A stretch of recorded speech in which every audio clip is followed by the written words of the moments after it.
اعوذ باللہ السمیع العلیم من الشیطان الرجیم بسم اللہ الرحمن الرحیم الحمد للہ الذی کان موجودا قبل حدوث الاشیاء ویبقى بعد فناء الاشیاء تفرد بالاولیت والقدم وواسما كل شيء ما عداه بالفناء والعدم كما قال عز شانه كل شيء هالك إلا وجهه وكل نفس ذائقة الموت وقال كل من عليها فان ويبقى وجه ربك ذو الجلال والإكرام۔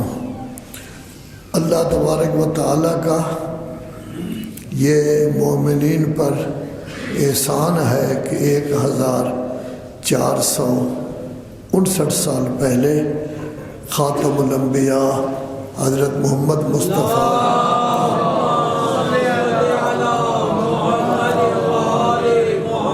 صلی اللہ علیہ وآلہ وسلم کو مبعوث برسالت کیا۔ پہلی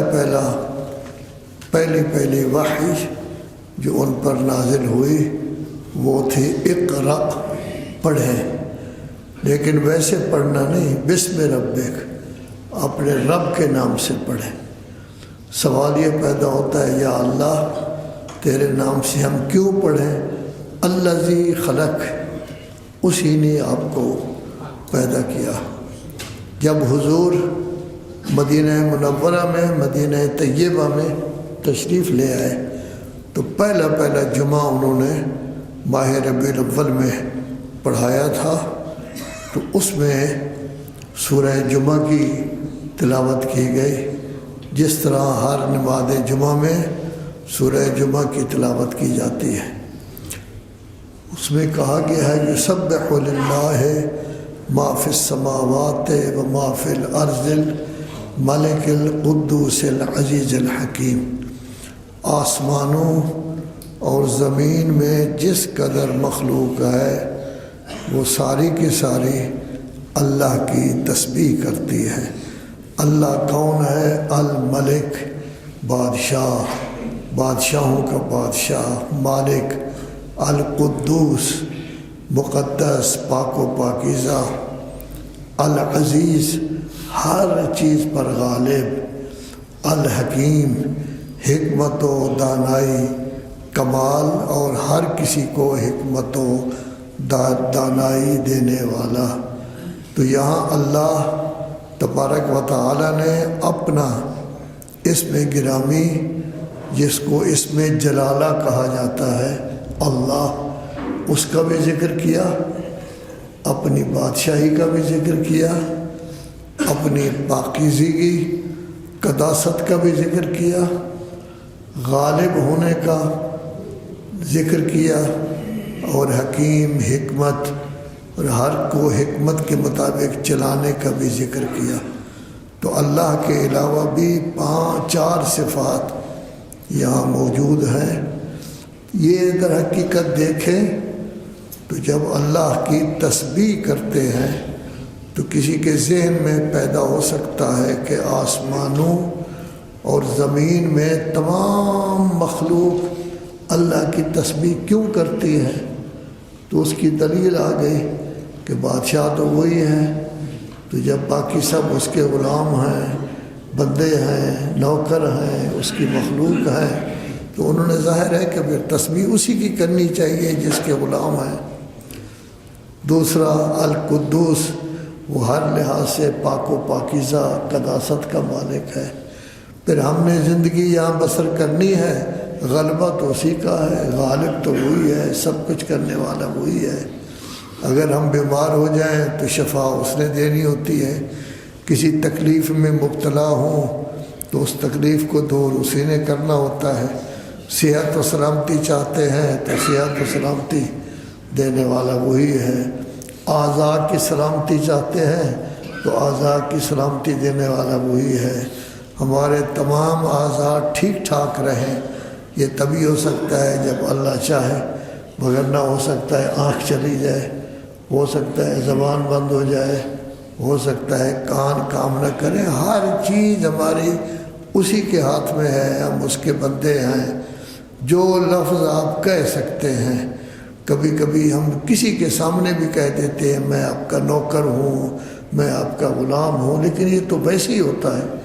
اللہ کے ہاں تو یہ ہے کہ سب کچھ ہم اللہ ہی کے ہیں، ہم تو کچھ بھی نہیں، جو کچھ ہے ہمارا وہ اللہ تبارک و تعالیٰ کا دیا ہوا ہے۔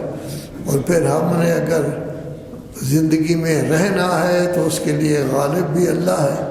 عقل مندی کے کام کرنے ہیں، حکمت کے مطابق کام کرنے ہیں، صحیح انداز میں ہم نے کام کرنے ہیں، صحیح انداز میں ہم نے زندگی بسر کرنی ہے، تو یہ سب کچھ سکھانے والا وہی ہے۔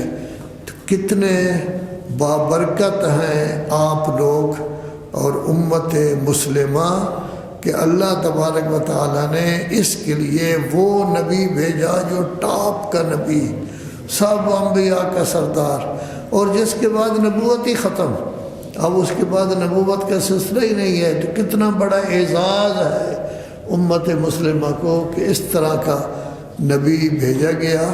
یہ واحد نبی ہے جس میں وحی پہلی پڑھنے کی آئی، اور ہم پڑھتے بھی تھے رسالت مآب صلی اللہ علیہ وآلہ وسلم کے زمانہ میں پڑھائی کا سلسلہ شروع ہوا۔ صفہ یعنی ایک برآمدہ تھا، اس میں روٹی ووٹی نہیں ہوتی تھی، باقی انتظامات نہیں ہوتے تھے، کبھی کسی نے کھلا دیا، کبھی کسی نے، تو سب کے سب وہاں پڑھتے تھے۔ جو پڑھے لکھے صحابہ تھے وہ سب ان کو پڑھاتے تھے۔ پھر یہ ترقی کرتے کرتے حضرت امام جعفر صادق علیہ السلام کے زمانے میں یہ مرکز 4000 سے زیادہ طالب علم ہو گئے تھے، جس میں آپ کے آدمی بھی اس زمانے میں موجود تھے۔ آپ کو اگرچہ آپ کا نام ملک کا پاکستان ہے، لیکن اس پورے خطے کو اس زمانے میں بمبئی سے لے کر کابل تک سندھ کہا جاتا تھا۔ تو سندھ کے بھی 3 آدمی وہاں پڑھنے کے لیے گئے تھے، اور اس طرف ہند کے بھی 2 آدمی، گویا اس بر صغیر پاک و ہند کے پورے علاقے حتیٰ کابل تک 5 آدمی پڑھنے گئے تھے۔ تو آپ کی نمائندگی وہاں بھی تھی، تو ظاہر ہے کہ یہ پڑھتے تھے۔ تو یہ اس زمانہ سے پڑھنا ان کا شروع ہوا، یونیورسٹی ہو گئی، جس نے ترقی کی اور پوری دنیا پر جا کے مسلمانوں نے حکومت کی، مسلمان سپر طاقت بنے۔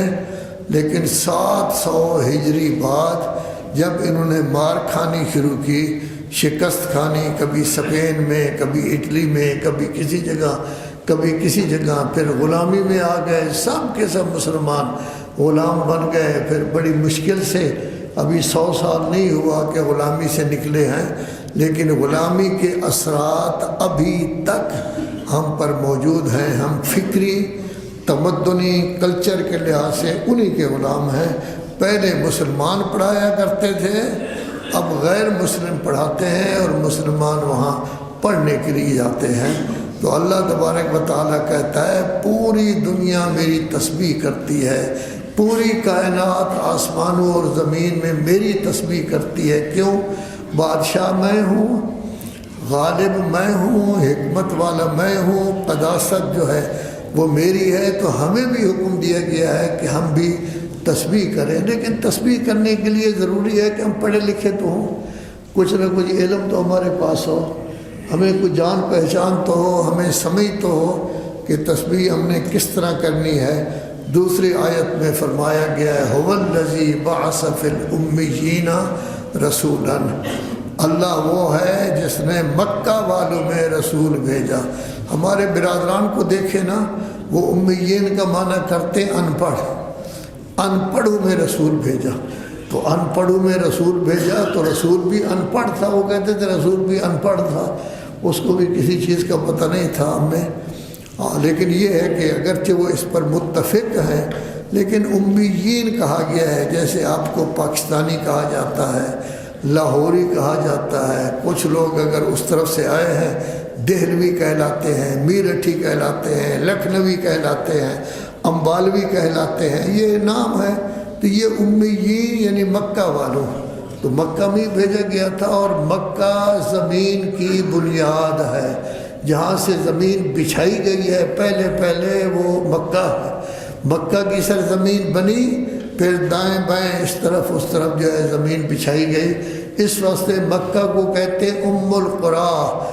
دنیا میں جتنی بستیاں ہیں سب کی ماں مکہ ہے، جتنے شہر ہیں سب کی ماں مکہ ہے، جتنے علاقے پائے جاتے ہیں ہر علاقوں کا مرکز مکہ ہے۔ تو امیین میں بھیجا ہے رسول۔ یہ رسول کہیں باہر سے نہیں آیا تھا، یہ سری لنکا سے نہیں آیا تھا، کسی اور ملک سے نہیں آیا تھا، منہم، آپ ہی میں سے تھا، اسی جگہ رہنے والا تھا، اسی جگہ پلا بڑھا ہے، اسی جگہ اس کی پیدائش ہوئی ہے۔ وہ کرتے کیا تھے؟ یتلو علیہم، وہ قرآن مجید کی آیات کی تلاوت کرتے تھے۔ تو علم کیا تھا؟ قرآن مجید پڑھنا۔ اقرأ بسم ربک کیا تھا؟ کیا پڑھیں؟ تو اس زمانے میں تو کوئی کتاب نہیں تھی، یہ تو نہیں کہا گیا کہ تورات پڑھے، انجیل پڑھے، یہ کہا گیا قرآن پڑھے۔ تو پہلا حکم بھی قرآن پڑھنے کا تھا، اور رسول اللہ ساری زندگی قرآن سناتے رہے، ساری زندگی قرآن مجید کی تلاوت کرتے رہے۔ جہاں بھی وہ تبلیغ کرتے تھے اپنی طرف سے کوئی چیز نہیں کہتے تھے، قرآن مجید کی آیات جا کے سناتے تھے، جس کی وجہ سے لوگ مسلمان ہوئے۔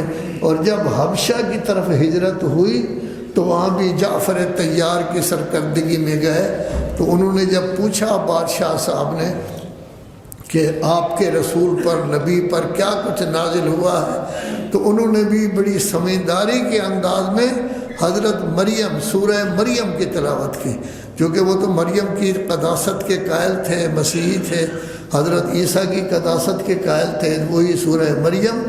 سورہ مریم بھی اس بہترین انداز میں تلاوت کی کہ اس کی آنکھوں میں، بادشاہ کی آنکھوں میں آنسو آ رہے تھے۔ امر آس وغیرہ کی کارگزاری وہاں نہ چلی، ان کی سفارت نہ چلی۔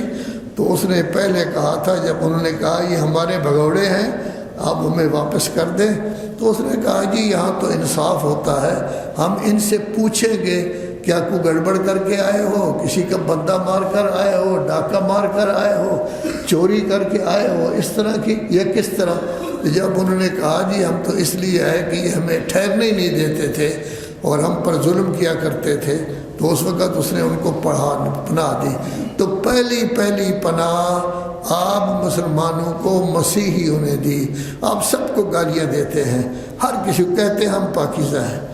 آپ کے ملک میں تو کوئی پناہ لینے کے لیے نہیں آتا، آپ جگہ جگہ جاتے ہیں۔ دنیا کا کون سا خطہ ہے جس میں مسلمان پناہ لینے کے لیے نہیں جاتے؟ کون سا خطہ ہے کہ جس میں مسلمان نہیں جاتے تاکہ امن و امان کے ساتھ بھی قائم رہ سکیں، امن و امان کے ساتھ بھی رہ سکیں، اور ساتھ ہی ساتھ پیسے پوسے بھی ہمارے پاس آ جائیں؟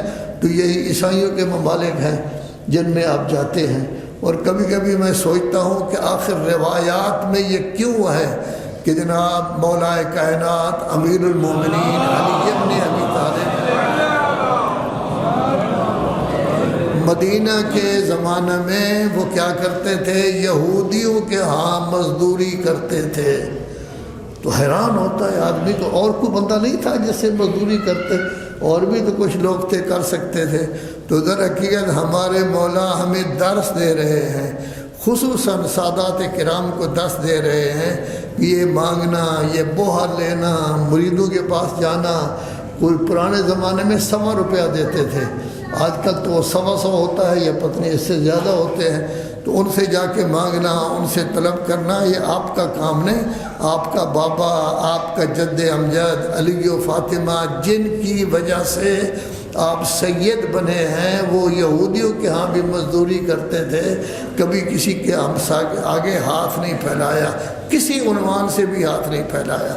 تو ظاہر ہے کہ ہمیں درس دیا گیا، اور آج بھی ہم مزدوری کر رہے ہیں، زیادہ تر مسیحیوں کے ہم مزدوری کرتے ہیں، وہاں جاتے ہیں اور ہم کمائی وغیرہ کر رہے ہیں۔ تو وہاں کیا تھا؟ وہاں بھی انہوں نے سورہ مریم کی تلاوت کی۔ سورہ مریم کی تلاوت کا اثر یہ ہوا کہ انہوں نے ان کو پناہ دے دی۔ پھر دوسری دفعہ بھی ہجرت ہوئی، پھر مدینہ کی طرف چلے گئے تو رسول اللہ کیا کرتے تھے؟ قرآن مجید کی آیات، پہلے اقراء کا حکم ہوا تھا، تب بھی قرآن مجید ہی پڑھنا ہے، سناتے بھی قرآن مجید تھے۔ اور جب سورہ جمعہ یہ اس طرح کی آیات آئیں تو اس میں بھی یہ آیت 4 جگہ موجود ہے۔ سورہ جمعہ کا نمبر 110 ہے، یعنی 110واں صورت ہے۔ اس سے پہلے یہ سورہ آل عمران میں موجود ہے جو اس کا نمبر 89 ہے، 99 جس کو آپ کہتے ہیں۔ اس سے پہلے سورہ بقرہ میں یہ آیت موجود ہے جس کا نمبر 87 ہے۔ تو یہ آیت جو ہے 3 جگہ موجود ہے، تینوں جگہ 2 جگہ یہی کہا گیا ہے کہ وہ رسول انہی میں سے تھا، یتلو علیہم آیاتہ، وہ آیات قرآن کی تلاوت کرتا تھا، وَيُزَكِّيهِمْ، آیات میں چاشنی پائی جاتی ہے، لطافت پائی جاتی ہے۔ جب تھوڑا بہت آپ سمجھتے ہیں اور آیات کی تلاوت کرتے ہیں تو یزکیہم، آپ کا باطن پاکیزہ ہو جاتا ہے، آپ کا دل پاکیزہ ہو جاتا ہے، آپ کی فطرت پاکیزہ ہو جاتی ہے، آپ کی طبیعت میں پاکیزگی آ جاتی ہے۔ پاکیزگی آ جائے تو پھر علم اچھا ہوگا۔ وَيُعَلِّمُهُمُ الْكِتَابَ، پھر وہ قرآن مجید کی ان کو تعلیم دیتے تھے، مطالب بتاتے تھے، مدالیر بتاتے تھے، والحکمہ، اور دانائی کی چیزیں، چھپے ہوئے راز، اسرار جو قرآن مجید میں ہیں وہ بھی بتاتے تھے۔ تو در حقیقت یہی قرآن مجید ہی تھا جس کی وجہ سے اس زمانے کے لوگ مسلمان ہوئے۔ تقریریں نہیں کرتے تھے، خطبات ان کے ہیں، کتاب ہے لیکن بہت کم خطبات ہیں۔ سب سے بڑا خطبہ ان کا ماہ رمضان، ماہ شعبان کے آخری دن میں وہ جمعہ کا خطبہ ہے، ماہ رمضان کا خطبہ ہے کہ ماہ رمضان آ رہا ہے، اس میں یہ خصوصیتیں پائی جاتی ہیں، تو قرآن مجید سناتے تھے۔ آج اگر کوئی دنیا مسلمان ہو رہی ہے، بڑے بڑے لوگ مسلمان ہو رہے ہیں، وہ آپ کی ہماری تبلیغ کی وجہ سے نہیں، وہ بھی قرآن مجید کو پڑھتے ہیں۔ جب اس میں دیکھتے ہیں کہ یہ چیز آئی ہے تو وہ مسلمان ہو جاتے ہیں، محنت کرتے ہیں، مسلمان ہو جاتے ہیں۔ لیکن ہم میں خرابی یہی پائی جاتی ہے کہ ہم بحیثیت مسلمان، سنی ہوں یا شیعہ ہوں، قرآن مجید سے ہم نے دوری اختیار کر لی ہے۔ وہ تراویح کے ذریعے کمائی ضرور کرتے ہیں لیکن قرآن کہتا کیا ہے، قرآن کا حکم کیا ہے، قرآن کا فرمان کیا ہے، قرآن مجید ہم سے کیا چاہتا ہے، اس طرف توجہ نہیں ہے۔ چونکہ ترجمہ عام طور پر نہیں پڑھا جاتا۔ دنیا کے آپ کسی اپنے آدمی سے پوچھیں کہ آپ کا بچہ کیا کر رہا ہے، جی اب یونیورسٹی میں ہے، قرآن مجید ہاں وہ 2 دفعہ پڑھ چکا ہے۔ ترجمہ نہیں وہ تو نہیں پڑھایا، ابھی پڑھ لے گا خود۔ یعنی ساری دنیا کالجوں میں جاتی ہے، یونیورسٹیوں میں جاتی ہے، استاد پڑھاتے ہیں، لیکن قرآن مجید کے بارے میں ہمارے لوگ کہتے ہیں پڑھ لے گا، اردو ترجمہ پڑھ لے گا، انگلش ترجمہ پڑھ لے گا۔ اگر کتاب ہی سے ہو جاتا تو پھر تو یونیورسٹیوں کی ضرورت نہیں تھی، کالجوں کی بھی ضرورت نہیں تھی، سکولوں کی ضرورت نہیں تھی، مدارس کی بھی کوئی ضرورت نہیں تھی، کتابیں چھپ جاتی۔ یہ مسلک حضرت عمر صاحب کا ہے، حسبنا کتاب اللہ، کہ کوئی یہ حتیٰ کہ وہ منع کیا کرتے تھے ابن عباس کو کہ قرآنی آیات نہ پڑھا کرے۔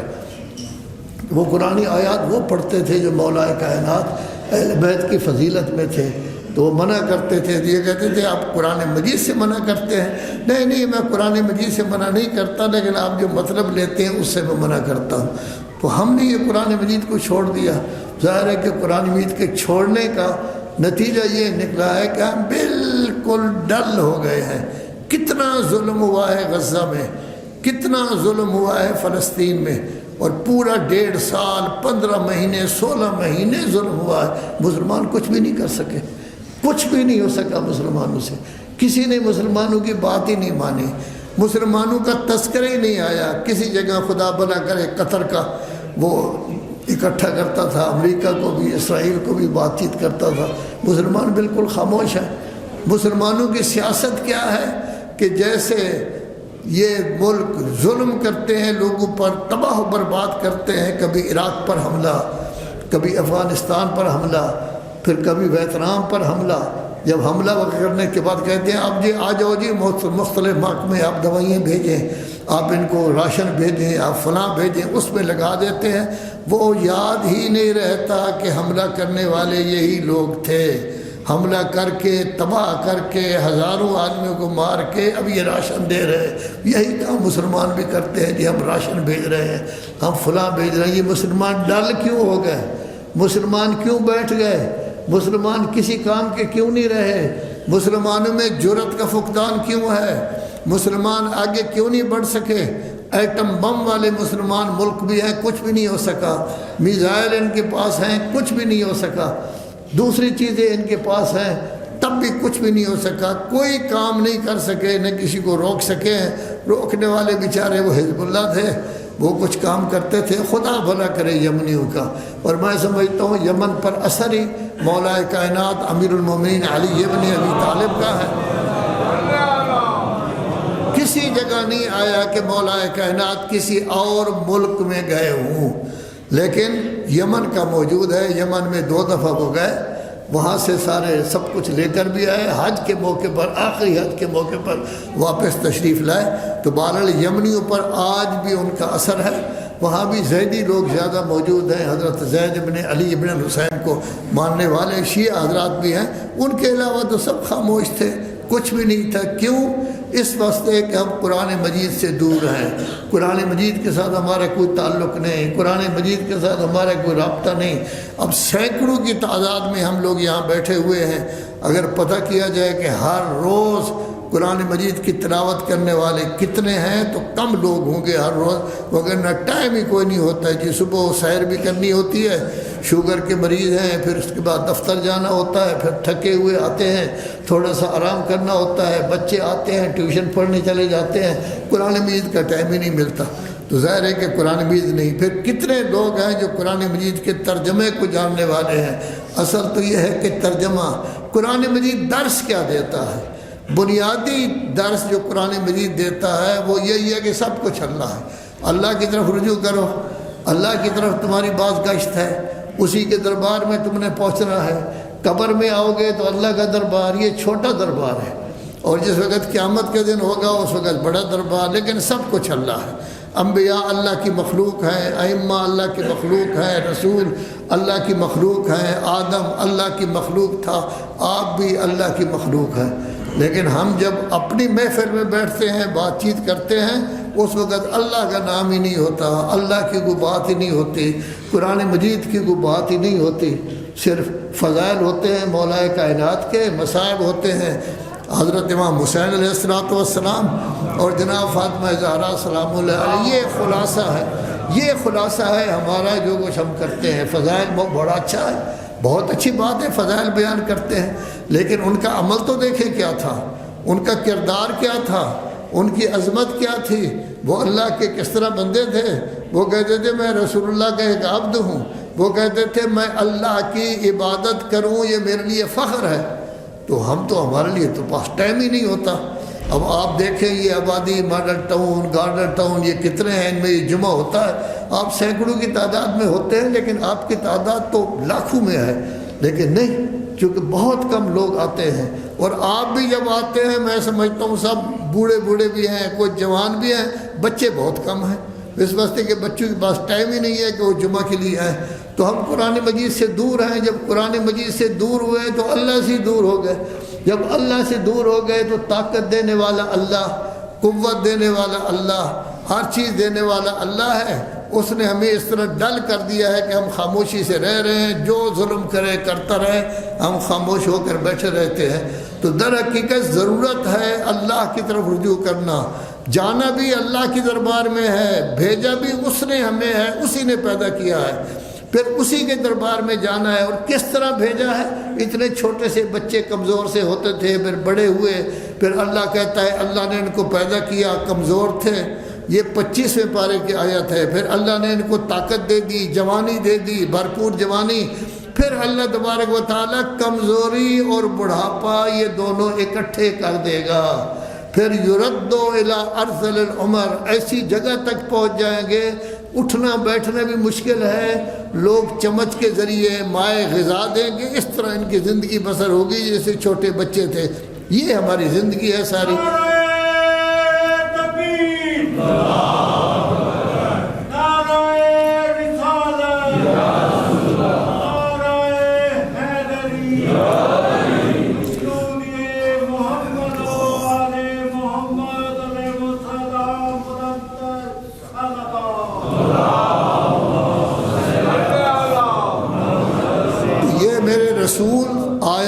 تلاوت کرتے ہیں ان آیات میں یہ لطافت پائی جاتی ہے، جب آپ پڑھتے ہیں تھوڑا سا سمجھتے ہیں تو آپ کا نفس پاکیزہ ہو جاتا ہے، باطن پاکیزہ ہو جاتا ہے، خرابیاں نکل جاتی ہیں، گڑبڑ جتنی ہے وہ نکل جاتی ہے۔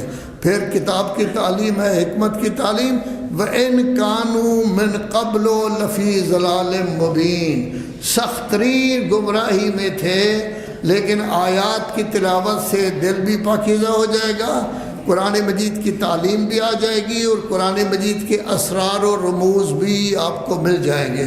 تو گمراہی سے اگر نکلنا ہے، گڑبڑ سے نکلنا ہے، پستی سے نکلنا ہے، ذلت و خواری سے نکلنا ہے، تو ایسی صورت میں تلاوت قرآن مجید، تزکیہ نفس، پھر کتاب کی تعلیم، حکمت کی تعلیم۔ اور سورہ آل عمران میں بھی اسی طرح کا ارشاد ہے، لَقَدْ مَنَّ اللَّهُ عَلَى الْمُؤْمِنِينَ، اللہ کا بہت بڑا احسان ہے مومنین پر کہ ان میں رسول بھیجا، وہاں تھا منہم، انہی میں سے، یہاں ہے من انفسہم، انہی کی جانوں میں سے تھا، یتلو علیہم آیاتہ، وہ ان پر آیات کی تلاوت کرتا ہے جس سے تزکیہ نفس ہوگا، اور کتاب کی تعلیم دیتا ہے، حکمت کی، اگرچہ اس سے پہلے یہ گمراہی میں تھے۔ لیکن سورہ بقرہ میں اس کا ذکر کیا گیا ہے، اس میں مخاطب کا صیغہ ہے، غائب کا صیغہ نہیں۔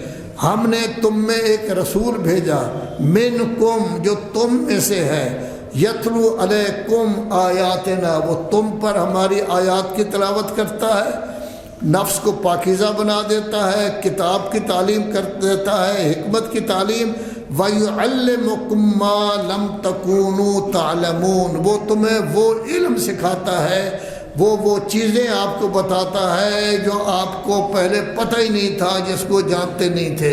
حضرت امام جعفر صادق علیہ السلام نے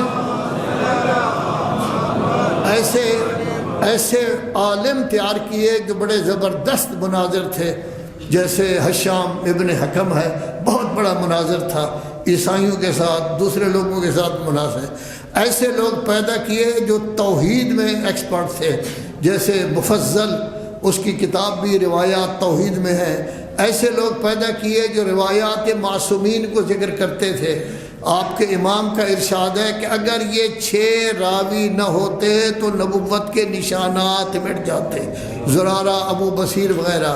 جابر بن حیان کو بھی تیار کیا، یہ فزکس، کیمسٹری وغیرہ یہ چیزیں پڑھے ہوئے تھے، جس کی وجہ سے اس زمانے میں مسلمانوں نے ترقی کی۔ گھڑی بھی انہوں نے بنا لی تھی، غبارے بھی بناتے تھے جو ہوا میں اٹھتے تھے، جو چاند گویا کہ یہ جہازوں کی ابتدا ہے، اس طرح کی بہت ساری چیزیں انہوں نے بنائی ہے۔ تو یہ سارا کام جو ہے امام جعفر صادق کے شاگرد کرتے تھے، اور قرآن مجید ہی سے کرتے تھے، قرآن مجید ہی سے کرتے تھے۔ اور حضرت ابو حنیفہ یہ کہتے ہیں کہ اگر میں 2 سال حضرت امام کی خدمت میں نہ جاتا تو ہلاک ہو جاتا۔ حضرت مالک بھی حضرت کی خدمت میں آیا کرتے تھے، یہی 2 اس زمانے میں موجود تھے۔ حضرت امام شافعی اگرچہ محب اہل بیت تھے لیکن اس زمانے میں موجود نہیں تھے۔ حنبل صاحب بھی موجود نہیں تھے، لیکن بہرحال حنبل صاحب بھی محب اہل بیت تھے۔ امام احمد بن حنبل نے سے ان کے فرزند نے پوچھا، بابا جی آپ بہت بڑے عالم ہیں، مجھے بتائیں کہ رسول اللہ کے بعد پہلا نمبر کس کا ہے؟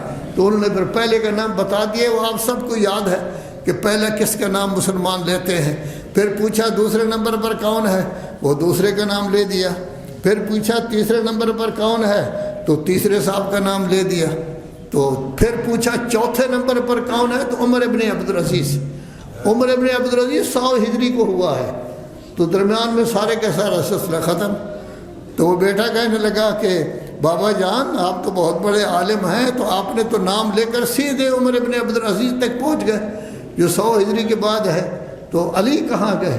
کہا بیٹا آپ نے مجھ سے پوچھا ہے صحابہ کے بارے میں، آپ نے مجھ سے صحابہ کے بارے میں پوچھا ہے، میں ان کا بتا رہا ہوں۔ مولا علی تو نفس رسول ہے، یہ کتنی بڑی عظمت ہے مولا علی کی، لیکن ہم تو مولا علی کے ماننے والے ہیں نا، انہی کا، ہم تو انہی کے ماننے والے ہیں۔ اتنی بڑی عظمت، تو اتنی بڑی عظمت کا وہ مالک ہے، تو ہمیں بھی اپنے اندر کچھ نہ کچھ پاکیزگی کی شعائیں پیدا کرنی چاہیے، زیادہ نہ ہوں لیکن وہ قرآن سے اور احادیث سے ہوں گی۔ قرآن مجید پڑھیں، سمجھیں، اس پر عمل کریں، احادیث پڑھیں، سمجھیں، عمل کریں، اس سے ہمارے اندر کچھ نہ کچھ نور کی شعائیں آ جائیں گی۔ جب نور کی شعائیں آ جائیں گی پھر ہمارا رابطہ اہل بیت کے ساتھ ہو سکے گا، چونکہ وہ تو ہے قد جاءکم من اللہ نور و کتاب مبین، وہ تو نور ہیں، وہ ہے مکمل روشنی، ہم ہیں مکمل خاک، خاک ہوتی ہے اندھیرا، روشنی مکمل روشنی، خاک اور روشنی کا کیا تعلق ہے؟ تو جب ہمارے اندر کچھ شعائیں پیدا ہو جائیں گی، ان شعاؤں کی وجہ سے ہم ان کی روشنی سے کچھ نہ کچھ کیچ کر سکیں گے، کچھ نہ کچھ لے سکیں گے۔ لیکن یاد رکھو، یاد رکھو، یاد رکھو، یہ چیز آپ کو قرآن و حدیث سے ملے گی۔ مولوی صاحبان بھی تشریف فرما ہیں، طالب علم بھی ہے، نہ امیر صرف میر سے نہیں، متول سے نہیں ملیں گی، آپ کو لمحہ سے بھی نہیں ملیں گی۔ اثر ہے قرآن، قرآن، قرآن۔ اللہ کہتا ہے اس میں کوئی شک نہیں، اللہ کہتا ہے اس میں ٹیڑھا پن نہیں، اللہ کہتا ہے دائیں بائیں کسی طرف سے اس میں باطل نہیں آ سکتا۔ لیکن ہم قرآن مجید کے لیے نہ ہمارے پاس ٹائم ہے، نہ ہماری اولاد کے پاس ٹائم ہے، ہم بہت مصروف ہیں۔ یاد رکھو، میں ہوں یا آپ جس نے اپنے بچوں کو قرآن مجید اور نماز کا ترجمہ نہ پڑھایا اور ان کی زندگی اس کے مطابق نہ ہوئی، تو کل ہم سب کے سب پکڑے جائیں گے، ماں باپ بھی پکڑے جائیں گے۔ اولاد اگر گڑبڑ ہوگی تو وہ کہیں گے جنہوں نے ہماری تربیت ہی نہیں کی۔ قیامت کے دن کہتے ہیں بہت سارے باپ جائیں گے جو جا کے کہیں گے یا اللہ میری اولاد میری نافرمان تھی، میرے بیٹے نافرمان تھے۔ وہاں ون وے ٹریفک نہیں ہے، کہا جائے گا میں پوچھتا ہوں آپ کے بیٹوں سے کہ انہوں نے نافرمانی کی، تو بیٹے کہیں گے نہیں یا اللہ ہم تو ان کے فرما بردار تھے، اکٹھے ہم فلمیں دیکھتے تھے، اکٹھے ہم کرکٹ دیکھتے تھے، اکٹھے ہم ہاکی دیکھتے تھے، اداکاروں کے نام پوچھے ہم آپ کو بتا دیتے ہیں، ہاکی کے جو بڑے بڑے نام ہیں وہ بتا دیتے ہیں، کرکٹ کے جو بڑے بڑے نام ہیں وہ بتا دیتے ہیں۔ انہوں نے ہمیں کبھی بتایا ہی نہیں کہ دین کیا ہے، قرآن کیا ہے، اسلام کیا ہے۔ جو چیز بتائی ہے اس میں ہم ان کے تابع ہیں، جو چیز نہیں بتائی ہم اس میں کیسے تابع ہو سکتے تھے؟